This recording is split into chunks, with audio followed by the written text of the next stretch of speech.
Sermon numéro 42. Maître Eckhart. De l'éternelle jeunesse de notre âme.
Adolescens tibi dico, surge. Évangile selon saint Luc, chapitre 7, verset 14.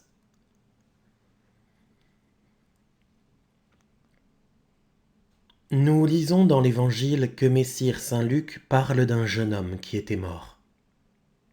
Notre Seigneur vint à passer, s'approcha, eut pitié de lui, le toucha et dit : « Jeune homme, je te dis et je t'ordonne, lève-toi. »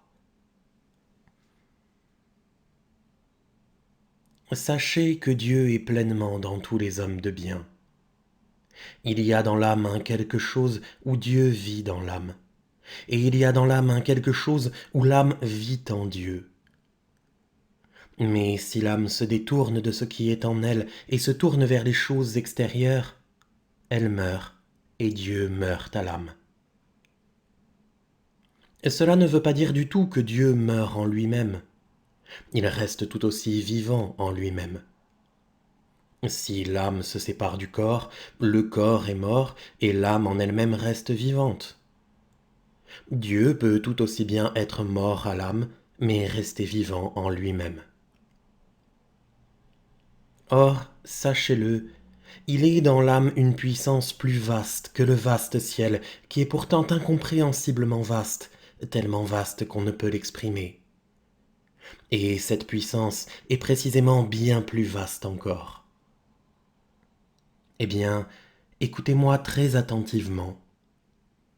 Dans cette noble puissance, le Père céleste dit à son Fils unique : « Jeune homme, lève-toi. » Si grande est l'union entre Dieu et l'âme que cela paraît incroyable, car Dieu est en lui-même tellement au-dessus de tout qu'aucune connaissance ni aucun désir ne peut parvenir jusque-là. Le désir atteint plus loin que tout ce que l'on peut saisir par la connaissance. Il est plus vaste que tous les cieux, même que tous les anges. Et pourtant, une petite étincelle de l'ange donne vie à tout ce qui est sur la terre. Le désir est vaste, vaste au-delà de toute mesure. Mais tout ce que la compréhension peut saisir, tout ce que nos désirs peuvent désirer, ce n'est pas Dieu. Là où finissent la compréhension et le désir, là où les ténèbres se font, là commence la lumière de Dieu.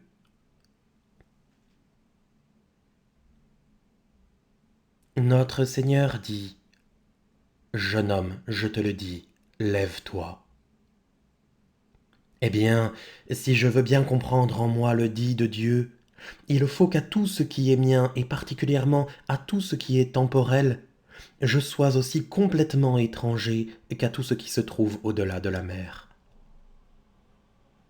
En elle-même, l'âme est en effet aussi jeune que lorsqu'elle fut créée, et l'âge qui semble l'atteindre ne touche en vérité que le corps, dont les sens lui servent à s'exercer. Un maître dit: si un vieillard avait les yeux d'un jeune homme, il verrait aussi bien que lui. Hier, j'étais assis quelque part, et j'ai dit une parole qui paraît tout à fait incroyable. N'ai-je pas dit en effet: Jérusalem est tout aussi près de mon âme que le lieu où je me trouve en ce moment. Oui, en bonne vérité, même ce qui est à plus de 1000 lieues au-delà de Jérusalem est tout aussi près de mon âme que mon propre corps. J'en suis aussi sûr que d'être homme, et les clercs instruits le comprendront sans peine.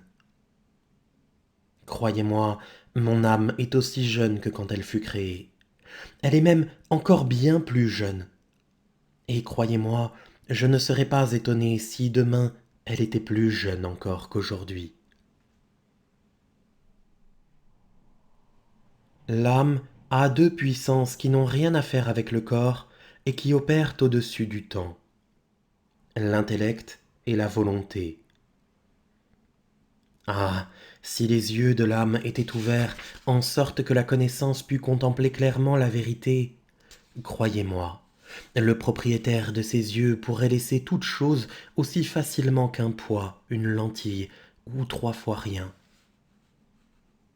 Bien plus, je l'atteste sur mon âme, pour cet homme toute chose serait autant que rien. Il est vrai que certaines personnes laissent tout par amour et considèrent comme de grands prix tout ce qu'elles ont laissé. Mais l'homme qui sait qu'en vérité ce n'est encore absolument rien que de se laisser soi-même et toute chose, ah, l'homme qui vit ainsi en vérité, toutes choses lui appartiennent. Il est dans l'âme une puissance à laquelle toutes choses sont également douces. Oui, le meilleur et le pire sont absolument choses égales pour cette puissance. Elle saisit en effet toute chose par-delà ici et maintenant. Maintenant, cela veut dire le temps, et ici, c'est l'espace, le lieu où je me trouve maintenant. Si donc j'étais sorti de moi-même et entièrement libre de tout, ah, le Père engendrerait immédiatement dans mon esprit son Fils unique, et si purement que mon esprit pourrait l'engendrer en retour. Oui, en bonne vérité, si mon âme était aussi prête que l'âme de notre Seigneur Jésus-Christ, le Père opérerait tout aussi purement en moi que dans son Fils unique, et pas moins, car il m'aime du même amour dont il s'aime lui-même.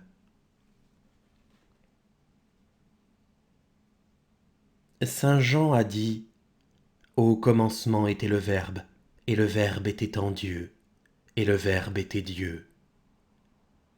Eh bien, pour qu'un homme entende cette parole dans le Père, en qui tout est tranquille, il faut qu'il devienne lui-même absolument tranquille, et se détache de toute image et même de toute forme.